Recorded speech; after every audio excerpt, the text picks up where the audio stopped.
Hello and welcome to the Wisden Cricket Weekly podcast in association with Charles Tyrwhitt. If you're in the UK, you'll know exactly how cold it's been over the past few days. It was -6 degrees when I left my house this morning. Our friends at Charles Tyrwhitt are offering our listeners a special 20% off their collection. So if you fancy adding to your winter wardrobe, why not head online to charlestyrwhitt.com and use the promotional code WISDEN22 and get 20% off their whole range. That includes shirts, polos, chinos, knitwear and outerwear. Anyway, on with the show. We've got loads to get through today. We'll be celebrating a decade of Joe Root as an England player, 20 years of Jimmy Anderson as an international cricketer. We'll be talking about Azim Rafiq and Jahid Ahmed's appearance at the DCMS committee hearing early in the week. There'll be a bit on the final Pakistan-England test match, England in the West Indies, Australia's test summer, Bangladesh-India, your questions and more. I'm Yas Rana, and with me today is Katya Witney, Phil Walker, and back for the first time in absolutely ages, Joe Harman. Good to have you back, Joe. We've had quite a few questions just concerned about your well-being. That's very nice as well. I saw them coming through. I'm absolutely fine. Good. Never been better. raring to go. Have I missed much? Yeah, just a little bit. Just a little bit. I'm sure you've been listening every week. Of course. Love conquers all, yes. So this week, as I said in the intro, marks 10 years of Joe Root as an England player, and more ridiculously, 20 years since Jimmy Anderson first played for England in an ODI at the MCG. We've probably spent about half of this podcast history struggling to find new ways of basically saying Joe Root's good, Jimmy Anderson's good. So we're going to try something a little bit different this week. We've all come up with our two favourite Root innings and two favourite Anderson spells each to mark the milestones. Joe, do you want to go first? And worth saying as well that the milestone is also celebrated in the new magazine that comes out this week. Yeah, Phil spoke to Joe Root just before he headed out to Pakistan for the Test series, reflecting on his decade as a Test cricketer. This pod is going to make me feel very, very old. I think that's what I'm realising as you lined it up there. It's a really great interview that Phil's got with him. He's First time I've heard that. You've been talking about it quite a lot. From you, darling, from you. Oh. First time I've heard anything from you one way or the other on it. But, you know, we're all under pressure. We were busy, weren't we? We were busy. Had deadlines to Hugely meet. busy. Nice to hear anyway, thanks. And he sounds nice and relaxed as you'd expect him to be after the few months that England have had. Tells some nice stories along the way, looking right back to his first Ashes tour when he's given an extra large suit in Chris Tremlett's size and he's struggling his way through the airport, kind of swimming in this massive suit. Compares himself to Chandler out of Friends. With his sleeves rolled up. And then quite a lot of kind of technical detail on his batting and some interesting stuff on his captaincy and the struggles that he had at the end there as well. So definitely worth checking out. That's out today, Thursday. It's a long one. It is a long one. 4,000 something words. Yeah, it's a long one. But it didn't feel like a long one. So that's it just gets better and better. Anyway, do you want my innings? Yes, I do. Okay. So I've got two. I suppose they're both relatively recent in the second 5 years of the decade. The first I've gone for is Lords v South Africa in 2017, which was Root's first Test match as captain. Got 190. Strike rate of 80 in a game that no one else got a ton, and England won quite comfortably against a really strong South African attack. Morkel, Philander, Rabada. I guess there were always going to be question marks of how Root would adapt to the captaincy, whether he could continue to maintain his batting form. And that was the first example of the fact that he absolutely could. And I picked it, it's a brilliant innings in its own right, but I picked it particularly because it shows how brilliant Root was as a batsman whilst captain. And particularly in the later years when there was so much other stuff on his plate, it's an incredible sporting achievement really to have continued doing what he did with all the other pressures on. He averaged 46 as captain, 1400s across nearly 5 years. It's just a stunning record. Michael Vaughan always talked about having two hats as England captain, having your captaincy hat and your batter's hat, and keeping them as separate as possible. And actually, Vaughan struggled with that. Vaughan's record as captain, as a batter, was significantly worse than when he was playing just as a specialist batter. Root did it brilliantly. Cook kind of has a similar record as captain, but didn't really have to deal with a lot of the challenges that Root did, certainly off the field stuff. Just on that, and that particular element of his story, after that 190, I think he made 100 against India, didn't he, in Cook's valedictory game here at the Oval.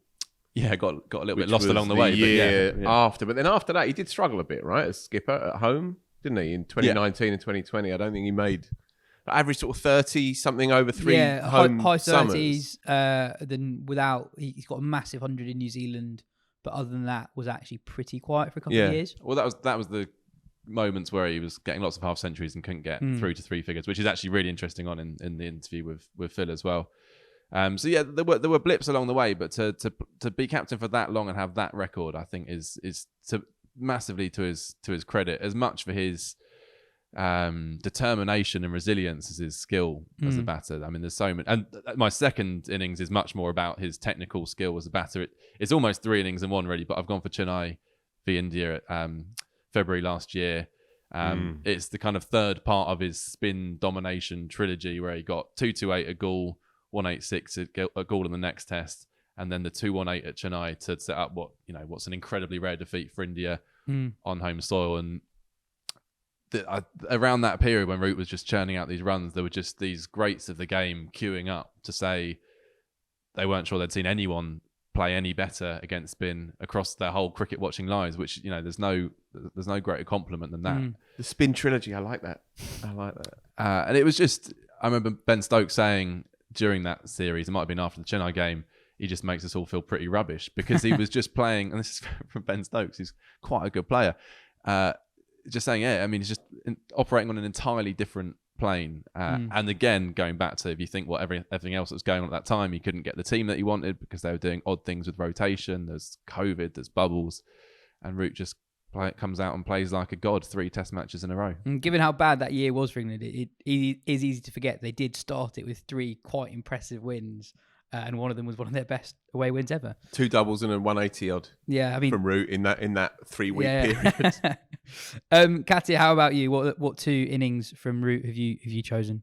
I've gone with fairly modern as well, so 2016 onwards. First one that I've got is Johannesburg 2016. Yeah, that 110. I think it was not out. He scored against South Africa because it kind of encapsulated him in kind of all lights. So he came in with us 22 for 2 as ever, and then I think soon we were 90 for 4, something like that. And he played this brilliant counter-attacking innings with Ben Stokes at the other end getting 50 against Morne Morkel, who absolutely peppered him. And it was such compelling cricket, but it also showed that he can be this counter-attacking, not so much swashbuckling, but counter-attacking batsman with Stokes at the other end. And it was just a brilliant innings. And I think he said afterwards that it was, he regarded it as one of his best at the time. It's probably gone past now, but it was just cricket that was absolutely brilliant. And it was one of those moments that was just like, if you could reproduce that every single time, that would be amazing. When I spoke to him, maybe just before that crazy winter that you talk of, he said that to me. He said the 2 innings that really stick in his mind was the Joburg innings, for how you describe it, for sort of technical completeness, and the Trent Bridge 2015, like the masterpiece knock as well.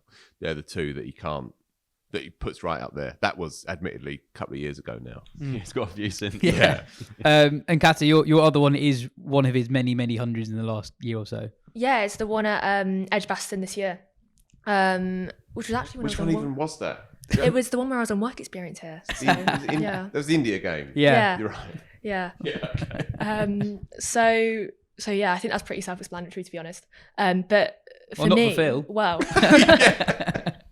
for me, it was just because, especially once he passed 100, and I know he'd had those hundreds against New Zealand as well earlier in the summer, but he just looked like he'd had the weight of the world lifted from his shoulders. And once he'd reached 100, he just walked us through the entire repertoire of shots that he had, including that ridiculous reverse scoop ramp, whatever you want to call it, against I think it was Shardul actually. The dab down to third man, the late cut, the reverse sweep. I think he finished the game with a reverse sweep actually, and it was just, I think Atherton described it on commentary as just joyous batting, and it was absolutely like joyous to watch him and Bairstow at the other end just go about that innings in the way they did. He tells Phil in the interview that he's never had more fun playing cricket than he's had this year. But he looks it. Yeah, exactly. And I think that innings and the ton at the start of the summer as well, when he was relieved of the captaincy, I think you can just see it, can't you? You can see it in his face. And we used to say that, even on the pod, I was saying that when you watch him playing for the 50-over side, he just looks like he's having so much fun compared to the Test side, where it just looks quite hard work a lot of the time. And of course, it is incredibly hard work being England Test captain. Phil, in fewer than 4,500 words, what are your favourite two? You'll be lucky. I've gone for the 100 that he made at Trent Bridge in 2021 because it was his first home 100 since the back end of 2018. So it had those 2 years. That's the one during your wedding. And it's the one during my wedding, yeah. And I'm nothing if not narcissistic, right? So I remember that one in particular. But I remember being updated as the day went on about how he was going. And it was the talk of the wedding, I think. Wasn't talk of the wedding. I did a podcast, one of our rival podcasts. I did that night, literally from the grounds of the wedding. And it was just a magical day for loads of reasons. And somewhere in the story is that Joe got 100. And although that game was drawn in the end, that was a significant moment for him in his captaincy story, I think. And he needed those runs. England needed those runs. And England needed those runs because they were behind on first innings. In the end, it rained in that game. And I think India were comfortable favourites to knock the runs off. But then they still needed, I think, 100 and something odd with 9 wickets in hand. And then it rained on the final day. So without that, England would have lost almost certainly. And although I don't know the details of the innings that much, for obvious reasons, the significance of it for his story, I think it deserves its place in his story, even though it's not a big ton, it's not necessarily a particularly memorable ton, but it's important for him, I think, to have got that one. And the other one is an odd one, but one that matters to me a lot, and it was the final innings that he had in Australia in 2017-18, his first tour as captain, his second tour as a player.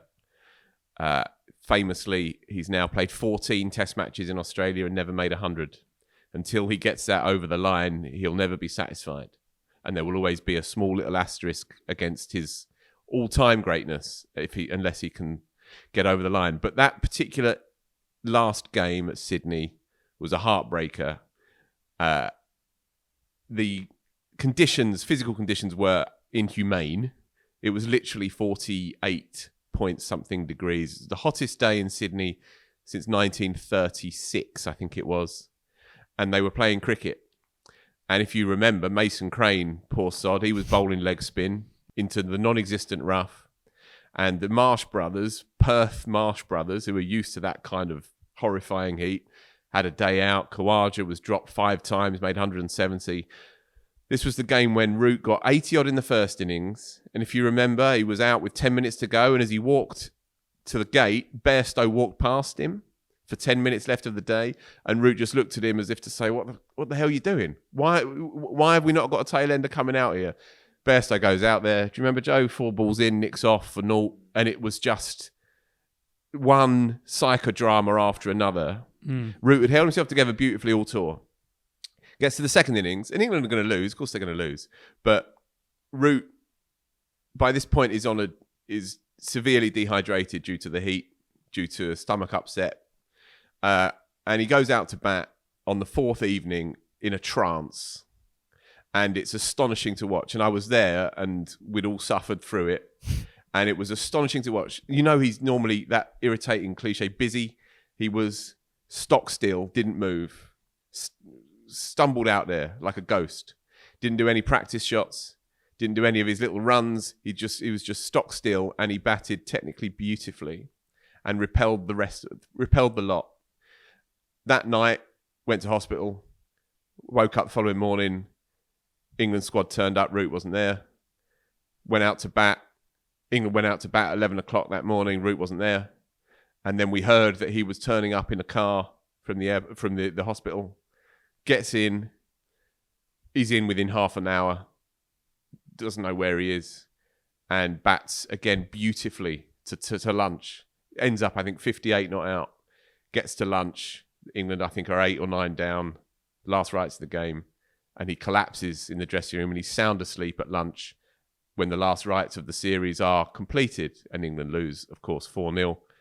And as the ceremonies taking place, and the man of the match and the player of the series, blah, blah, blah, Root is sound asleep. And it's just this achingly perfect metaphor for how grim that tour was for him, but also how dignified he was in the way that he dealt with it. And he maintained his quality. He made more 450s in that series, despite being thrown heaps of shit from the start of the tour, from the Bairstow evidently headbutting someone to Stokes not being there. It was just a litany of disasters for him. And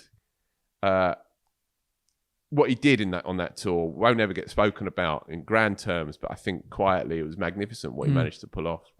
And in the end, he had no idea what had happened, you know. I think it's a good example of his toughness, which I think gets underestimated sometimes, in that you have cricketers like Graham Smith, Ricky Ponting, Alistair Cook. They're kind of characterised as tough cricketers. And no one's saying Joe Root's soft, but I think because of his demeanour, also how easy it makes batting look, sometimes just how tough and resilient he is can be underestimated.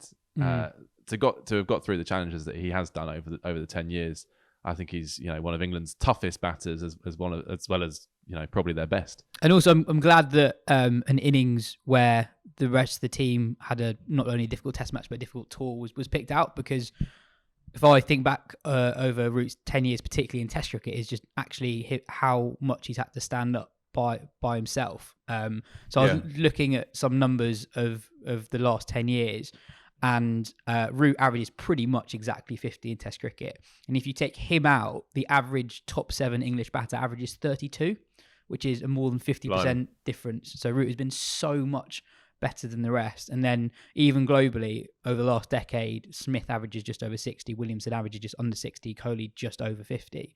But actually, in England, people across the board have averaged a lot less. Australia and New Zealand are the 2 highest scoring countries in the world. So it's not fair to say Smith and Williamson have been that much better than Kohli and Root. It is much closer than that. The 2 I picked out, it's already been mentioned, but Trent Bridge 2015, I thought that was peak Root, making batting look so easy.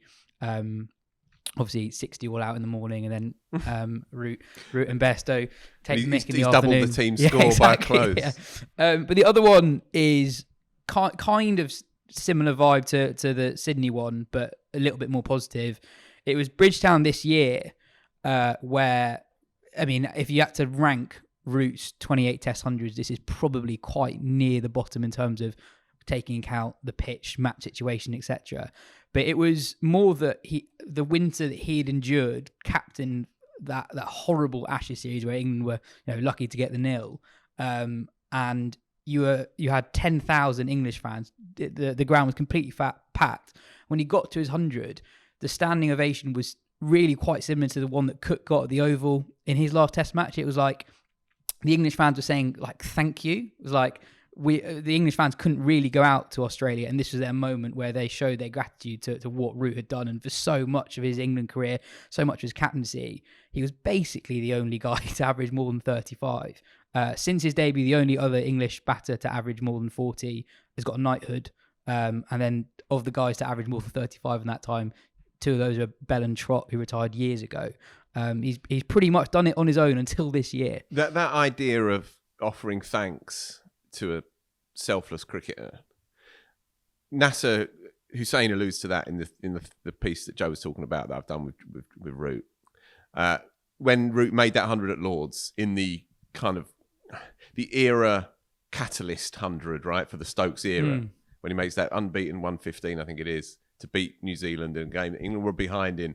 When he makes that 100, Nasser speaks quite a lot about that and being present at Lords as the place rose as one, and there being that sense of a kind of outpouring of appreciation for a bloke who has been through the ringer here and there, but has maintained some kind of integrity throughout, and there was a real sort of celebratory feeling around his own personal achievement there. And there is a sort of catharsis to his story, I think, in the last year or so. It's a compelling one. And I think the gratitude comes from a place of England were quite often really rubbish to watch, but however rubbish they were, there's one world-class You always batter. want to watch him. Exactly. Moving from one England great to another, I'm going to start with a quiz. Katya, I'm not going to expect too much from you here because you would have been quite young when this question, the subject of this question took place. So to illustrate just how far he's come, I want you to try and work out / guess the England 11 from Jimmy Anderson's debut game in 2002. So it's in that VB Tri series against Australia. Against Zimbabwe, wasn't it? No, Australia. Australia, Oh, sorry, yeah, the ODI game. Yeah. Oh, So right. So Wow. that is 20 years ago today, by the way. So the England ODI team God. against Australia in December 2002. Is that Can Paul? I get the notable, well-known ones straight away, Go and then for it. leave the rest of you to Yeah, deal go with the for it. lesser names? I'm gonna say Alex Stewart, Yep. Nasser, Yep. Varney, No. Vaughan's probably having a rest. side bottom. No. Collingwood? No. Well, who played in the 03 World Cup? Good place to start. Oh, should get the openers. Caddick? No. He played in the 03 World Cup, didn't he? Goffey? That's Openers. a Goff No. finished by that point. Trescothick? Trescothick.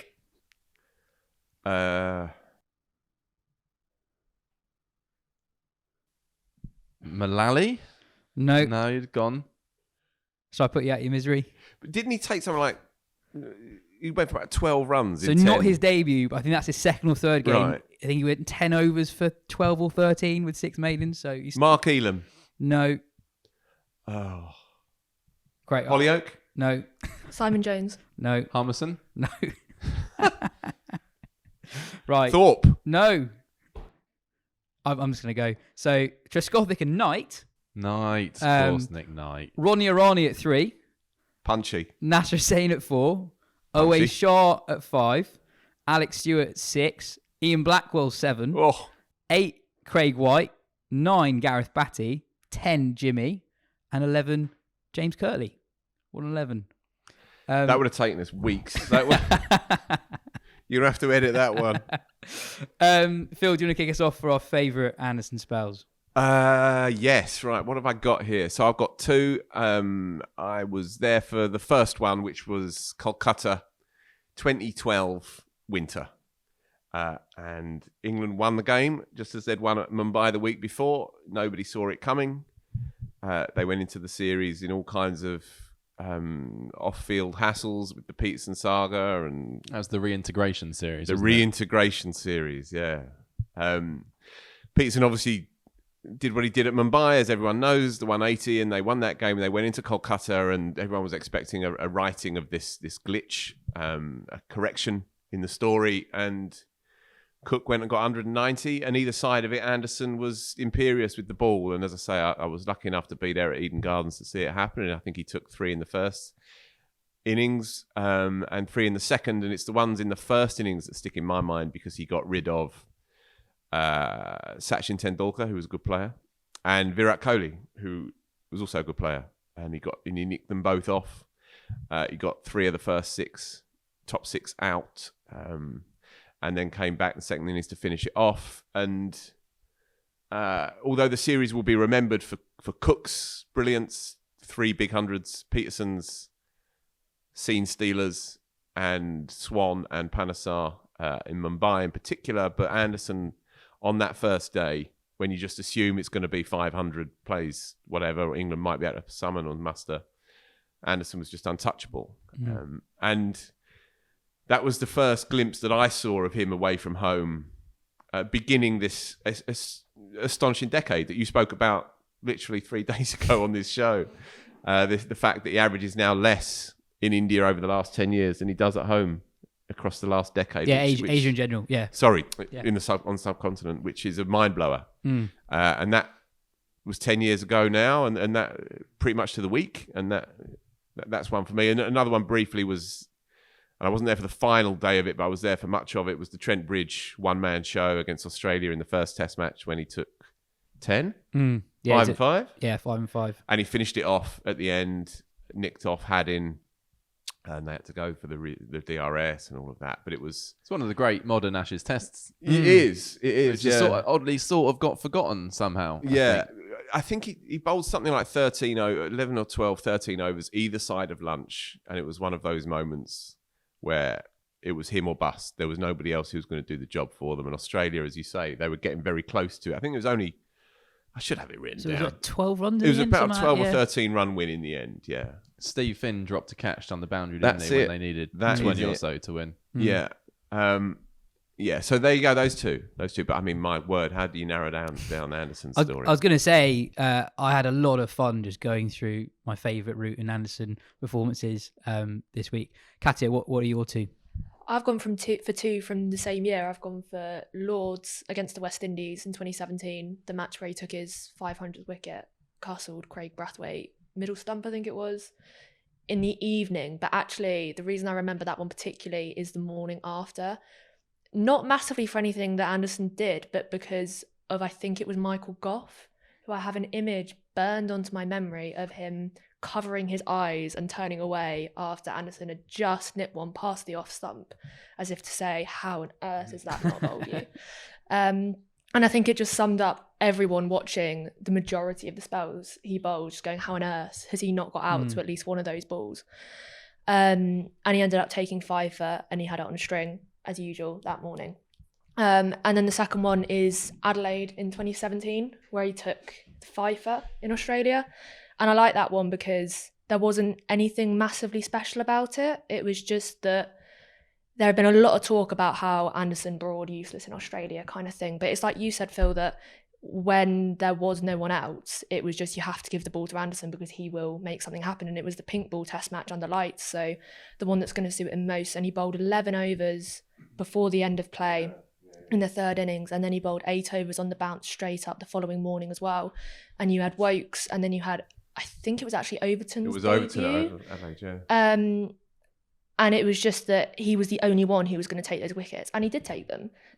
So, you know, I think it just sums up the way that England have relied on Anderson so much. And I guess that as he's got older, we tend not to take him for granted as much, but I still think you always take someone for granted who's as good as he does and he delivers on such a regular basis as he does. I don't see a reason how you cannot take them for granted. I very nearly chose a spell from the year before. Where, do you remember the Sri Lanka series at home?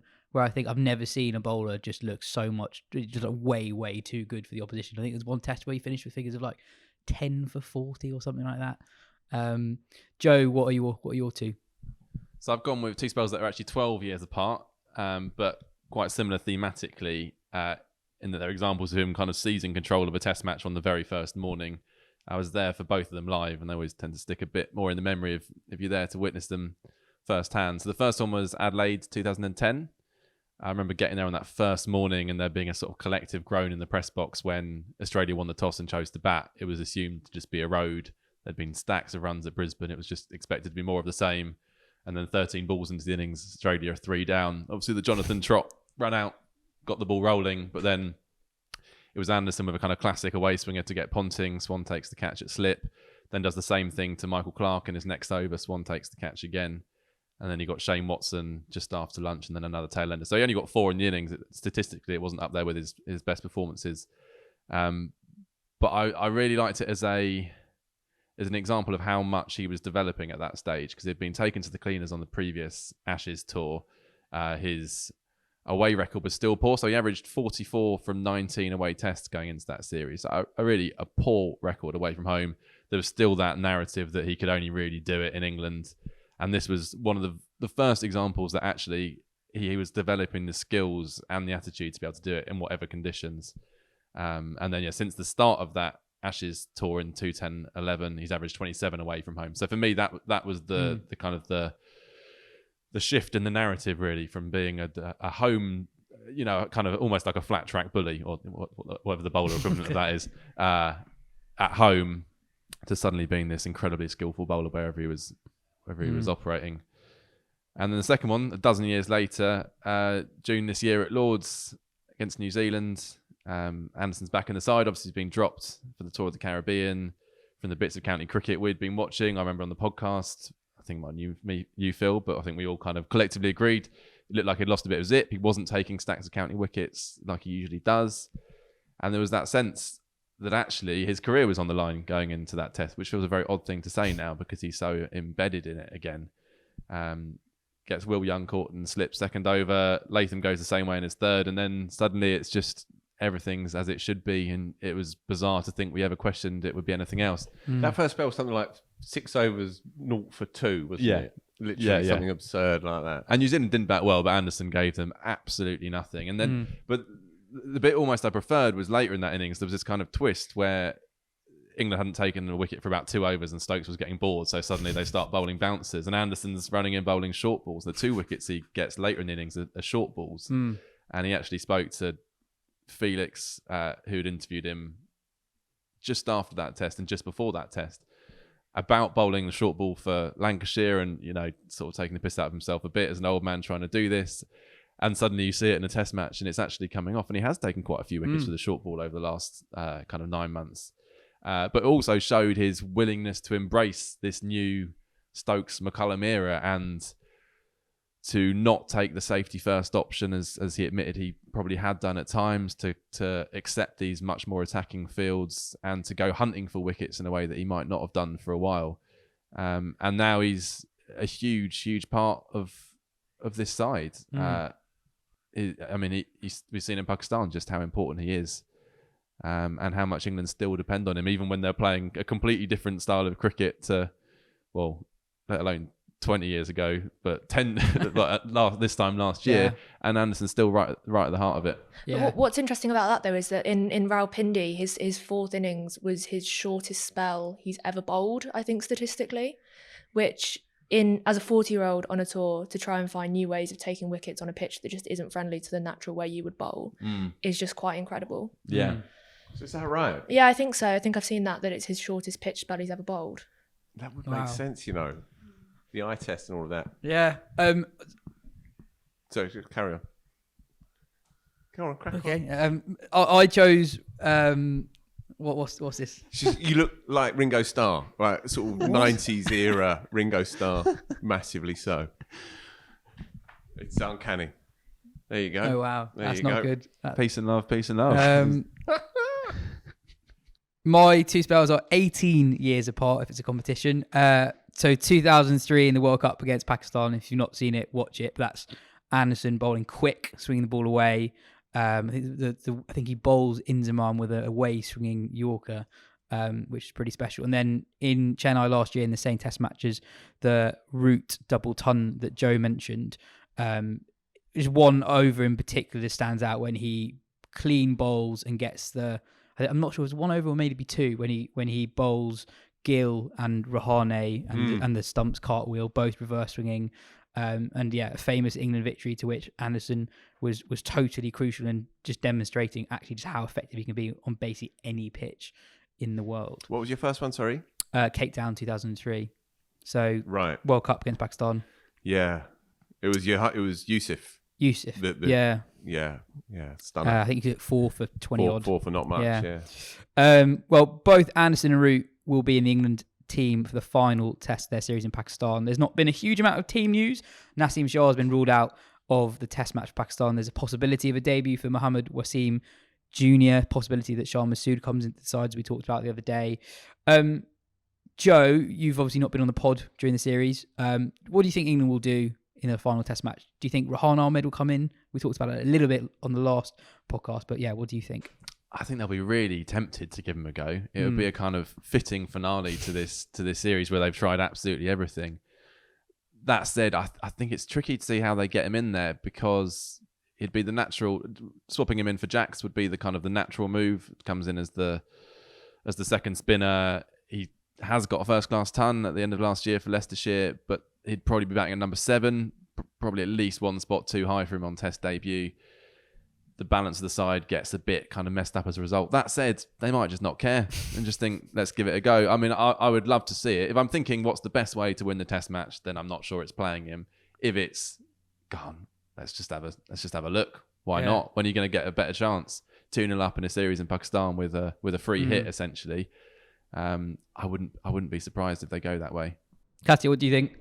Well, I think it comes down to what Stokes said at the start of the series, isn't it? We might chuck him a cap if we feel like it. I think that was his quote. Did he really? I think he said that, yeah. So, put his money where his mouth is, actually do it. But yeah, I guess there's a couple of ways you could go, couldn't you? You could say, well, Anderson's bowled the most of any seamer on this tour. 40, Robinson's bowled a lot, Mark Wood's made of glass, give one of them a rest, throw in Overton, Ahmed, whatever, but I can't really see Stokes and McCullum doing that. I think they'll probably just go, what's the best 11 to win us a first 3-0 series whitewash in Pakistan and go with that. And that best 11 has, well, it's an unchanged 11 really, isn't it? So yeah, I think there's a case though that Rahan does, improve the attack and improve the team. But Will Jacks didn't really do anything in the last test Bowled match. 8 overs. He bowled loads in the first whole test game. match. But then in this test match, Root bowled loads, and Root bowled really, really well. So if Root's your second spinner, I can understand if they want just something else from the guy who's the third spinner.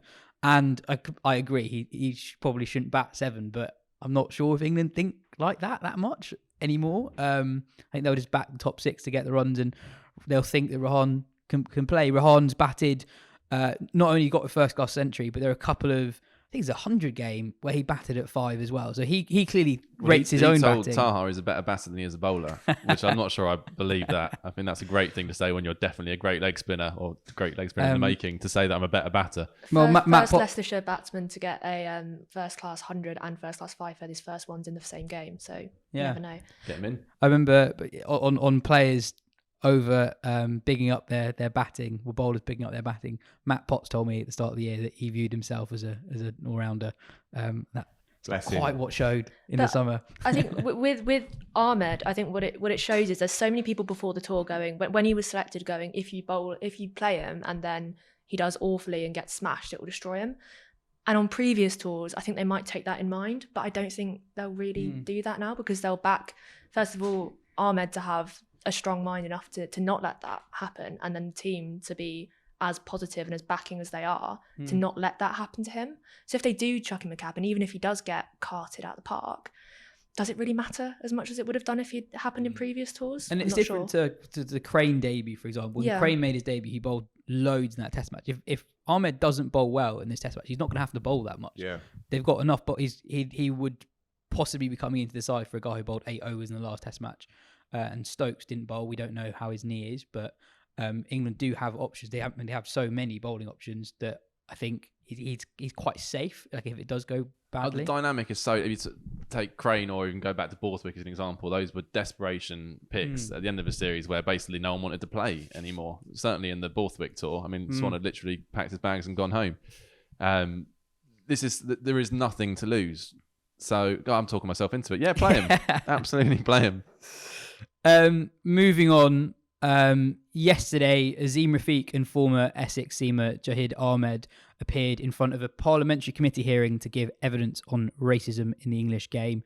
The journalists George DeBell and Yorkshire Chair Lord Patel were also there. It's been more than 2 years since Rafiq first went public about his experiences of racism, and more than a year since he first spoke to that same parliamentary committee.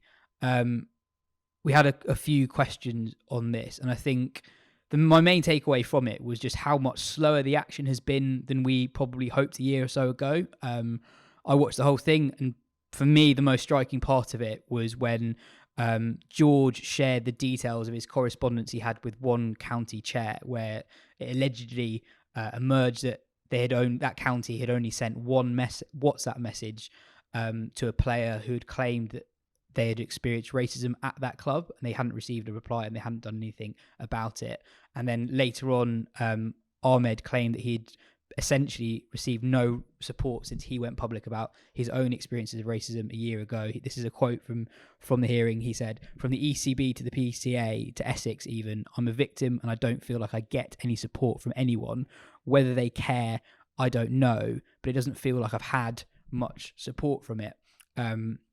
Simon asks, what are your thoughts on the recent DCMS hearing, and how can the mainstream cricketing press do more to really address racism? My take on it is basically that we were talking about this before we started recording, if you go on news websites who've covered the hearing, a lot of the focus is on Rafiq, which is understandable given he was the first person to go public with it. But I think as the hearing the other day showed, that the story is much, much bigger than that and bigger than him. And I think, I'll hold my hands out.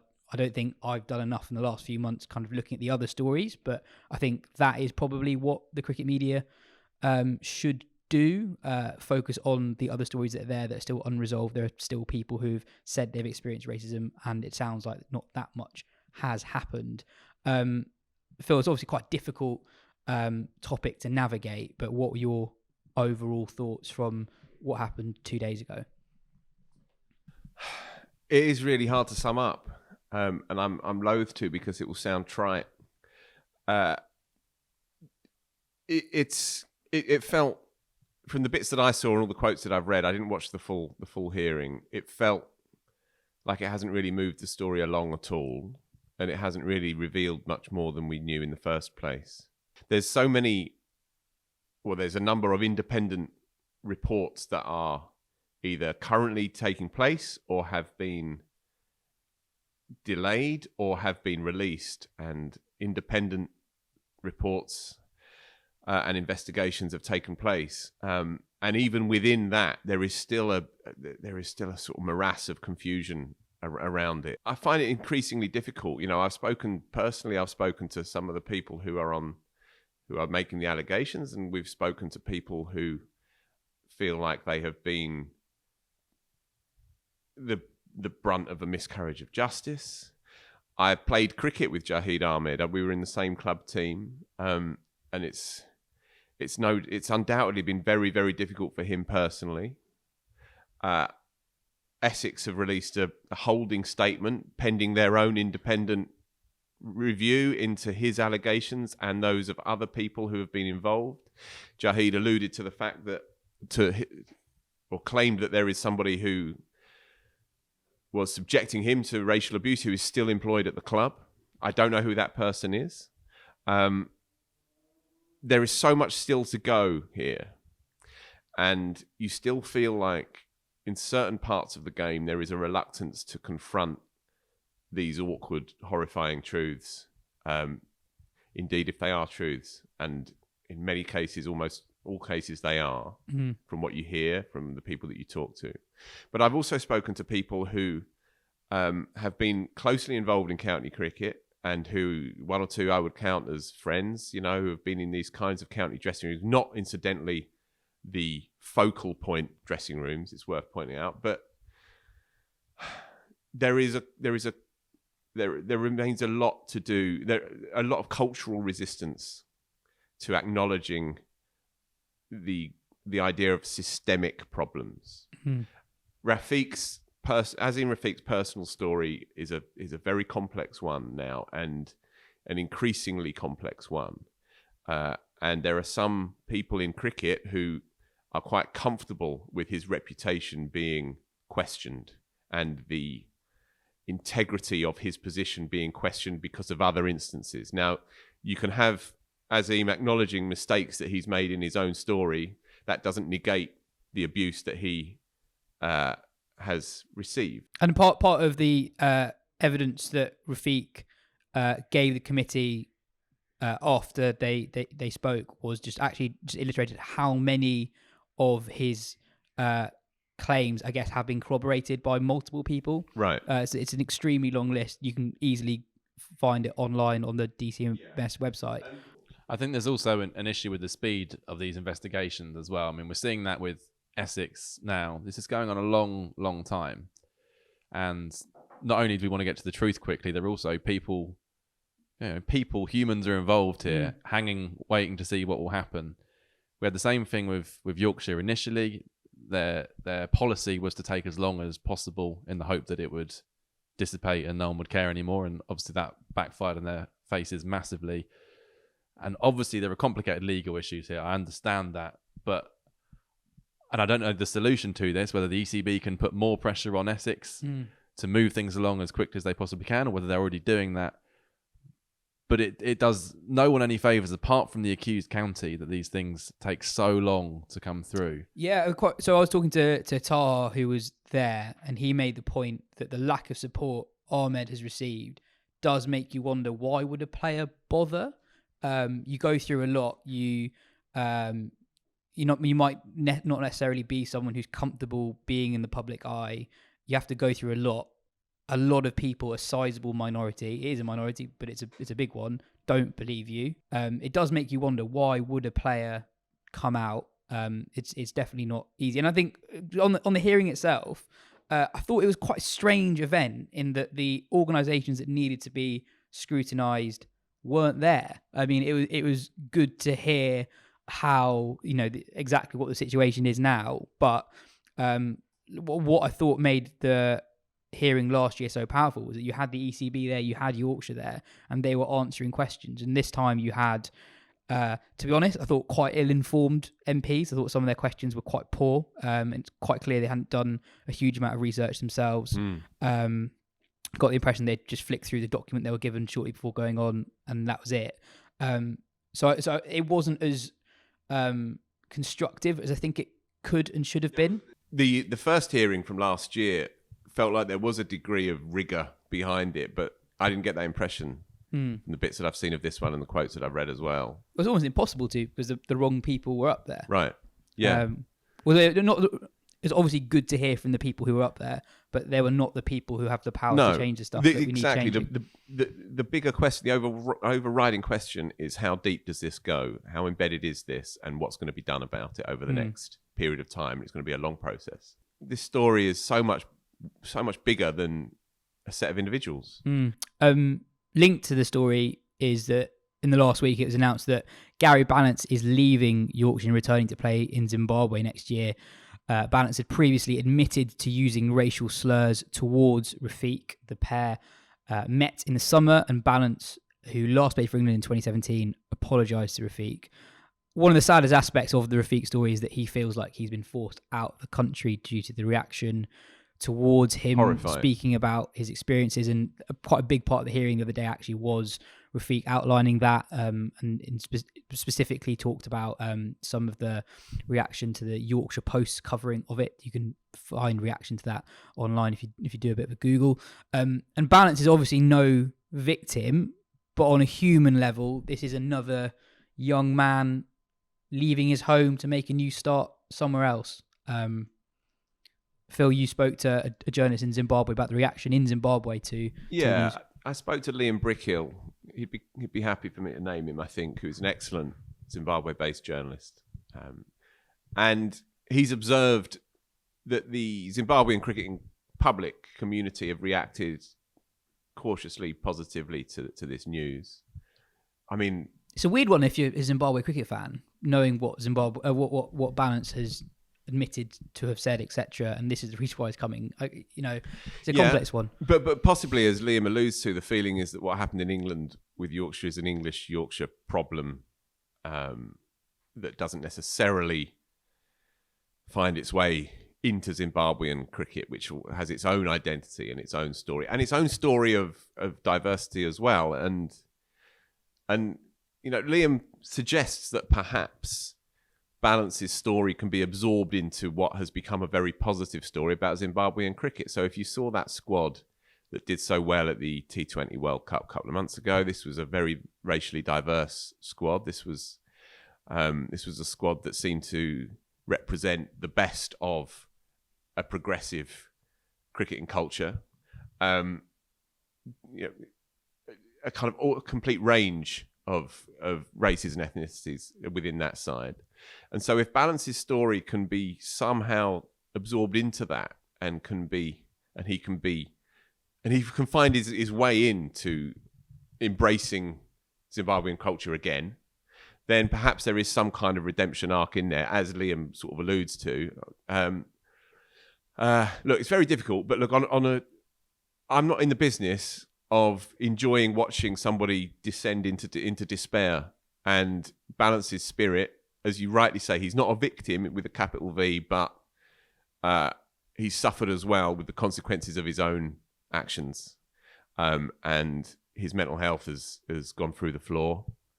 And if this is a possible way out, then I think you'd have to have a pretty vicious heart to stand in the way of that personally. Yeah, I think I see this as a positive story, really, or a positive ending. I mean, Rafiq said when he met up with Balance in the summer that he now sees Balance as part of the solution rather than part of the problem. I think at some point people will disagree with him, but I think at some point you have to put a line underneath it and let him have a new life. It was always going to be difficult to rehabilitate his character in county cricket. I think, I wasn't surprised he left Yorkshire, but I was waiting to see which county he'd go to next. Then the news comes through that it's Zimbabwe, and I think there's a lot of positives to take from that. Dave Houghton, who's the Zimbabwe coach, who is Gary Balance's uncle. I don't think he's technically his uncle, but he's related to him through various connections. I thought his quote summed up quite well, actually. So he said, from the cricket side of things, I think it will benefit us greatly, but I think we also have to look at it from the other side. It's also going to be a big benefit for Gary himself. He's had a very difficult 18 months, 2 years. It's affected his mental health very badly. I know from speaking to him recently that he's absolutely thrilled and excited to be coming back home and to be playing cricket with us. So from both points of view, I think it's a really good situation. Balance, he was born in Harare. He played under-19 cricket for Zimbabwe. This isn't necessarily him being kind of shunned and forced to a country. This is him going back to his roots. Would he have even come over to England in the first place if it wasn't for his cricket career? Possibly not. He got a scholarship to Harrow. So I hope that this will turn out to be a positive story. Houghton said he's keen to get Balance playing international cricket for Zimbabwe as soon as possible. He's going to play some domestic cricket first. And it will benefit Zimbabwe hugely if they get the Gary Balance who was playing for England. What was it? I don't know. 5-6 years ago. 6 years ago. I mean, they've got a bloody good cricketer there, so that is a good thing for kind of the landscape of those test nations kind of bubbling under who don't necessarily get the same opportunities. Well, next up, a bit of a gear change. We'll talk about England's tour of West Indies. Katya, since we last spoke, Sophie Eccleston has had a couple of very, very good games. She didn't play last night. There's a lot of rotation going on. But yeah, she's been, as ever, excellent. Charlie Dean last night on T20 debut, which feels weird. It feels really odd. I didn't realise it was T20 debut. But she actually said after the match, she took 3 wickets. And she said after the match, it didn't feel like my T20 debut because played in the 100, played in ODIs for a while. But yeah, she's also had a really, really good tour. She took, I think, 4 in one of the ODI matches. But in terms of the England side in general, they got pushed closer than they have been on this tour last night, which isn't saying much because I think their smallest margin of victory on the ODI tour was 142 runs, and then they won the first T20 by 8 wickets. But yeah, it's difficult to try and form an opinion on this tour because it feels so developmental, and you've got to give England credit for winning the matches because you can only win the matches that are put in front of you. But when you contrast it with the Australia Tour of India that's going on at the minute, it feels like that is so much better preparation for the T20 World Cup that's happening at the minute, rather than trying to rotate through and find your best 11 on a tour of the West Indies on which you are dominating. So Nat Siver didn't play last night, Sophie Eccleston and Amy Jones didn't play last night, Lauren Winfield-Hill kept wicket. Alice Davidson Richards was in the T20 side, which she isn't normally, and it just feels a bit odd. And I always feel that when you're preparing for a major tournament like that, it's so much better to play and lose really close games of cricket than try and rotate through your players and find your best 11. If you can do both at the same time, like England did in Pakistan before the men's T20 World Cup, then brilliant. But mostly you can't. There are positives to come out. Like Lauren Bell's bowled really, really well. And considering at the end of the summer last year, she looked slightly, I'm not going to say lost because that's the wrong word, but she did look like the rest of them, like they needed guidance and they needed pulling together and they needed that direction. And it's great to see that she's had that and she's really flourishing now. But it almost feels as if, and speaking before the tour, John Lewis said that, Heather Knight said actually that she thought John Lewis wasn't that far away from knowing what the best 11 was. At that point, he'd only been the coach of the side a week, so that's kind of saying something. But it almost feels like they've come away from this tour, or they will come away from this tour, bear in mind there are still 3 T20s, with more questions than they've answered ahead of the T20 World Cup, especially given the injuries to Alice Capsey and Freya Kemp. Don't know whether they're going to be ruled out of the Freya T20 Kemp's World. Just that news come through just now. She's got a stress fracture of the back, So you assume she's definitely out of that and out for quite a long time potentially. Yeah, that's sad. Yeah, bad news. It's a 17-year-old's body, isn't it? She's already had a serious back injury, which kept her out the first 100 as well. I think it was a back injury, certainly a serious injury. I guess from John Lewis' point of view, as we talked about when he was appointed, he hadn't met most, if not all, the players before. So from his point of view, he's probably just getting to know, I guess forming opinions of players he might not know that well. Yeah, but it just feels like this T20 World Cup is coming just about 6 months too soon, given where they are. And they're good. Like you can't, like on this tour, you can't fault them for what they've done. I've said the smallest margin of victory was 142 runs in the ODI tour. They won the first T20 by 8 wickets. But it's just, there's something missing for me. And it's just 6 months too early, basically. It's not helpful that's. I mean, Deandra Dottin retired from international cricket in the summer, saying I think she took issue with the environment of the changing room. Stephanie Taylor's missing this series with injury. You take those two out, the West Indies are a significantly weaker side. But it is hard to prepare for these tournaments because England are essentially preparing to hope to beat Australia in a final. Like that's really where they are at the moment. India might have something to say about that, but those three are so far ahead of everyone else at the moment. I think England haven't lost a T20I series to anyone other than Australia for 9 years. So they just don't really lose them. They don't lose them, but there is still stuff like if you're comparing it to the India-Australia series that's going on at the minute, what's really stood out for me is that in those moments, both those sides have players, especially with the bat, that go on once they've got 40 or 50 and make those bigs, 80s, 90s, whatever. And that's something that isn't happening as much for England. Like on this tour, you said the West Indies are weak and they don't have Deandra Dottin's retired, they don't have Stefanie Taylor. Hayley Matthews is they're really dependent on Hayley Matthews. But apart from Nat Sivers 90 odd in the first ODI, you've had Danny Wyatt making 60. I think Amy Jones has made a 50, but none of them, Dunkley got 47 odd last night, but none of them have gone on after that to go and really put them to the sword and put the game to bed. And whilst if you get bowled out in an ODI for 240 against the West Indies, or you post 140 in a T20, you'll be able to run through the West Indies. You won't be able to run through Australia or India, so it won't fly when you're playing against those two. And when India came in the summer and played that T20, yes, they won the series, but they lost one of the matches and they easily could have lost the last one. And again, no one went on and made those really big scores for them in that series. Your moment of the week is from that Australia-India series. Yeah, it is. The Super Over, brilliant game. And so it started with Mooney and McGrath absolutely hammering the India bowlers. And Talia McGrath averages 80 in T20s this year across 14 innings. And Beth Mooney doesn't average far behind. And in that innings, she became the fastest female player by innings to get to 5,000 T20 runs, I think it was. But they posted their highest ever total against India. And at that point, I just thought, there's no way. There's absolutely no way they're getting them. And the remarkable thing is, they should have done it easily. They should have done it with an over to spare. Smriti Mandana scored 79 and then got out with 3.5 overs to go, and they needed 40. And it felt like, I think someone said on when I was chatting about it, that typical India, they're going to get so close and then they're not going to do it, and you never get an opportunity to beat Australia in any match. They haven't been beaten since March 2021 before this in T20s. And then Gosh came in and hit 3 sixes in 6 balls, and then played a just mind-blowing penultimate over where they still needed like 22, and then they blocked out for singles, the penultimate over.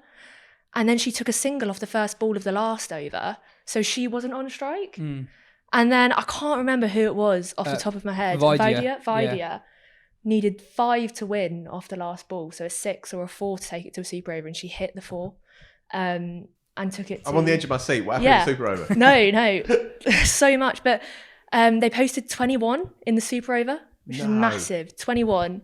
And then Australia came in, and they didn't send out Mooney or McGrath first up. They sent out Healy, which I understand, and who was it who they sent Gardner. out? Gardner, who hadn't batted in that match before. That seemed very odd. And she was out odd. first ball as well. Yeah, she was. So yeah, they stuffed it up essentially. But when you're chasing 21 in the super over. Yeah. All of this, by the way, was me clicking refresh on Quick Info because you can't actually watch it in the UK. And then I thought Australia had won when Healy hit 6 off the final ball. But then my mate who I was texting said, how did they win? They needed 11 off the last ball. But yeah, no, that was my most thrilling moment of the week. Yeah, that's a good one. Enjoyed that. I had no idea. Shockingly, that was excellent. Joe, your moment of the week is not from a game, but a piece of news that is quite big. Yeah, news came through overnight, UK time, that Kane Williamson is stepping down as New Zealand Test captain. Done it for 6 years. Best win percentage of any New Zealand skipper ever. I thought he'd do it forever. Captained his team to the inaugural World Test Championship title. Yeah, well, he's had a few injuries. Hasn't actually played a huge amount of Test cricket over the last couple of years. So I didn't see it as a huge shock. It's a long time to have done it, albeit you don't have the fixture schedule that England do through no fault of their own. But I think it's fair to say he's done his bit as captain. I think the surprise is who's replaced him. They've gone for Tim Southey over Tom Latham. Tom Latham's been the vice for a while now. He's captained, I think, 9 tests in Williamson's absence. Southey's done a bit of white ball captaincy, but never captained the test side. Southey's 34, Latham's 30. And Southey, after 2 brilliant years in Test cricket, has had a relatively poor 2022. I think he's averaging 40 with the ball. Was made to look very ordinary by England this summer, although that's true of quite a lot of bowlers over the last 9 months or so. And it just feels like a bit of a backward step, and I think maybe it's symptomatic of where this New Zealand test side is and potentially going. We've talked a bit about this a little bit in the past, that there doesn't seem to be that new generation really hammering the door down to kind of force some of the old guys out or take over the spots from people who have retired. When you think about New Zealand beating India in a World Test Championship final, and you think about the difference in financial resources, the player pool, it's kind of almost miraculous, really. They managed to pull that off. And I do think over the next couple of years, we're going to see a sort of levelling off where New Zealand probably slip down to, more of the kind of Sri Lanka, hopefully not West Indies, but that kind of level, because I just don't see the players coming through to keep this train going, really. Especially when you throw in the fact that they're having issues tying down players on long-term contracts who are looking to go and play franchise cricket, like Trent Boult. I hope none of this comes true.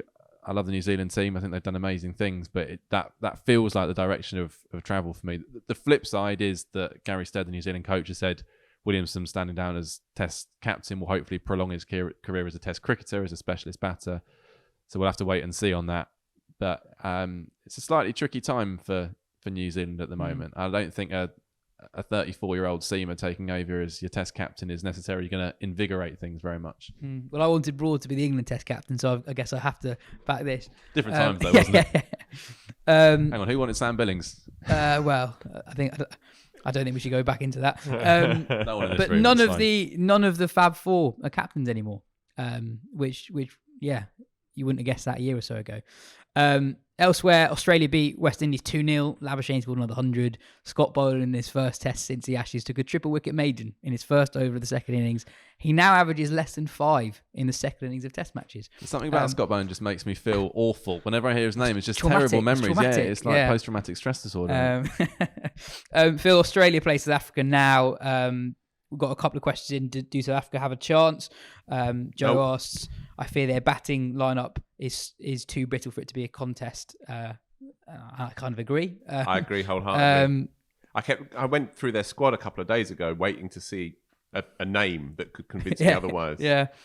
Bavuma's back in the side. I hope he has an okay series. He's a cricketer I like a lot, but I just cannot see the runs there, and it's a flimsy middle order with a keeper that I'm not really convinced by. Keeper bat that I'm not convinced by. Yeah, and then Ben's not here, right? But we've got questions on what does this mean for the World Test Championship. Phil, outside your comfort zone a little bit. Comfort zone. This is good stuff, right? I've heard the conversation with Ben before this podcast. But. Right. Come round, folks. Okay, so there are 5 teams, by my reckoning, or rather by Ben's reckoning and my dodgy notes, that can still qualify for the WTC final next summer. Australia are top, South Africa are third, South Africa are second, India are fourth, Sri Lanka are third, and Pakistan are fifth as it stands. But obviously that doesn't mean anything in the scheme of it. I'm going to try my best here. Australia, if they whitewash South Africa in those 3 test matches, then they can afford to lose all 4 tests against India in the spring and still make it. So 3-0 to Australia against South Africa, and it's in the bag for Australia. However, if they lose 1 game against South Africa and get whitewashed by India, then they're very, very likely to be dumped out. So this three-match series against South Africa is very important for the shakedown of this.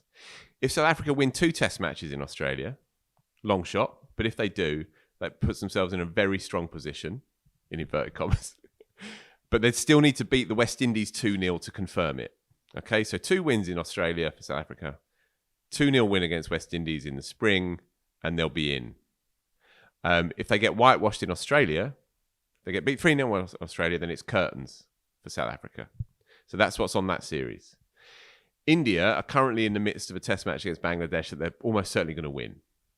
That would be part 1 of their 6-part march to the final. If they win 5 of the 6, I'm doing really well here. Brilliant. If they win 5 of the 6, including the current game against Bangladesh, then they are almost certainly there. If they win 6 out of 6, they're definitely there. Remember, 4 of these 6 games are against Australia in a showdown in the spring.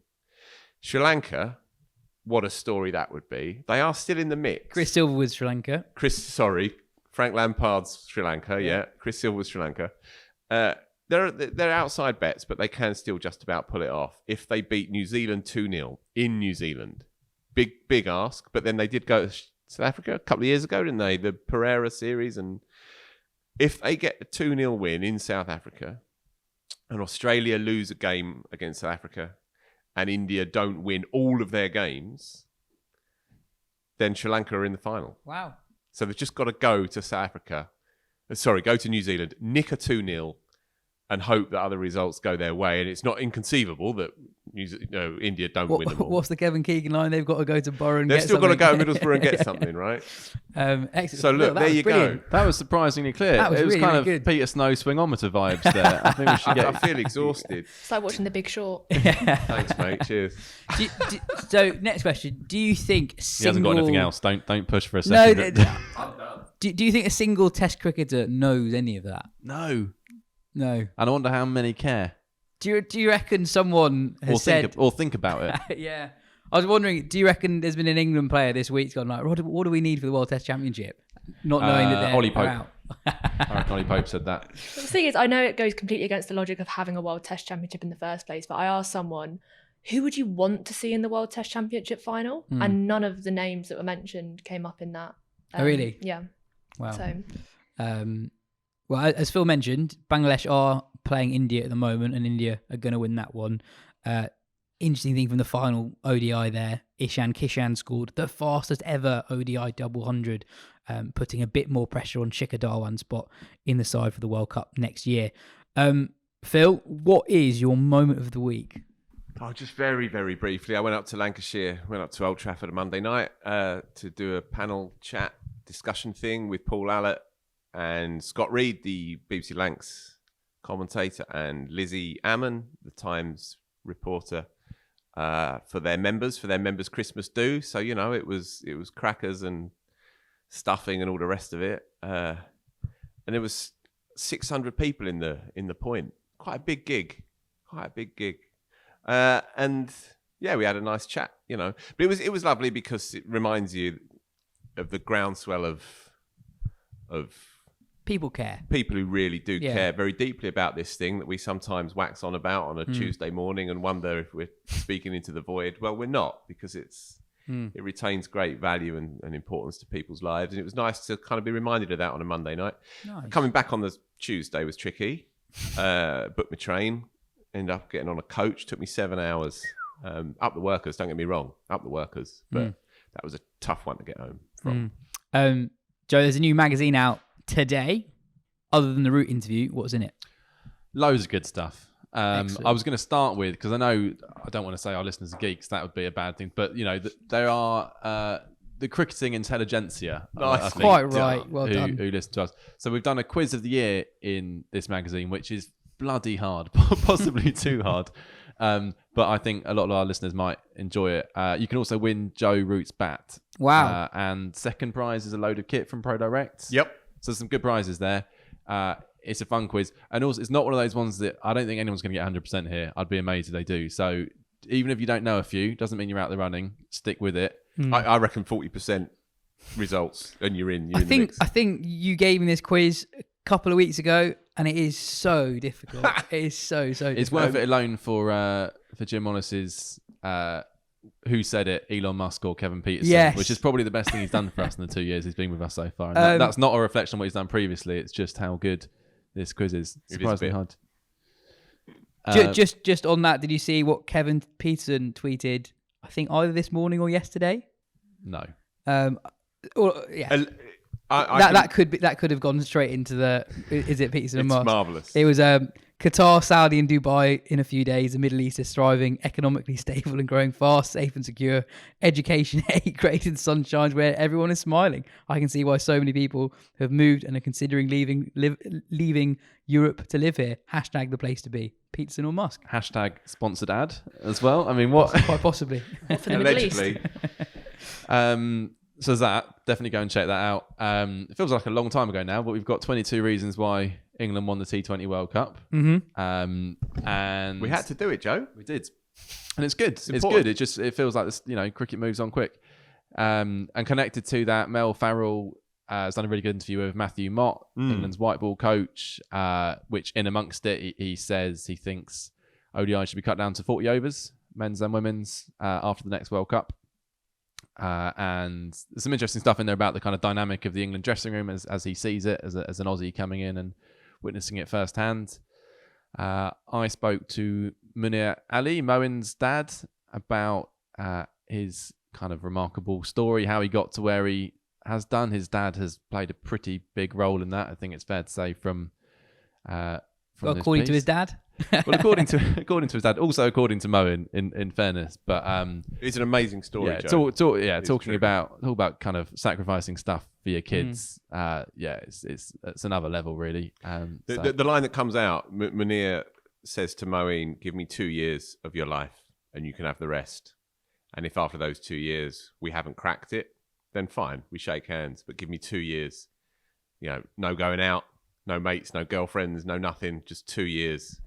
And they practice morning, noon, and night, and obviously the rest is history. But it's an amazing story. Yeah, so he was a psychiatric nurse at the local hospital, but couldn't find time to do that and the night shifts and take all his kids to their cricket. So he quit being a nurse to focus almost exclusively on ferrying his kids, because obviously Kadir, Moen's older brother, also played county cricket, and there's a younger brother who played a bit for Warwickshire Academy. And to raise funds to do that, he sold chickens door to door in the local neighbourhood, quitting his profession. So he's a fascinating bloke to speak to. Other stuff in there, we've got Taha. We still let him write for us even though he left. He's done a piece on Rian Ahmed and what his kind of stratospheric rise says about the state of English spin bowling. Got Liam Plunkett's Cricket Life, spoke to me about the highs and lows of his career. Bruce Talbot has done a really good piece on Sussex and what's going on there. It's a bit of a mess of a county in lots of ways. He knows that county inside out, so he's kind of spoken to the chairman.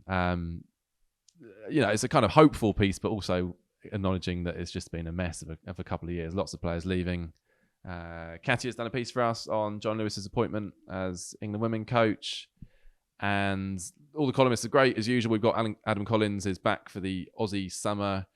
We asked him, is Australia falling out of love with its men's cricket team? And he's responded. He's basically written a response to that, looking at the kind of culture war that is afflicting Australian cricket, largely as a result of Justin Langer's departure and the way that's viewed, and the fact that Pat Cummins appears to be too woke. Yeah, Pat Cummins is too woke to be Australian cricket captain, or is he? I mean, it's more nuanced than that, but that's what Colo's looking at. Phil, anything else that I haven't? That's quite a lot of it, isn't it? Really? Yeah, it is quite a lot. That'll probably do. Matt Parkinson is excellent on how to bowl with a white ball, basically, and the psychology of it as well. This is the coaching section that people can get in touch with. Indeed. Yeah. Echo that point again and again.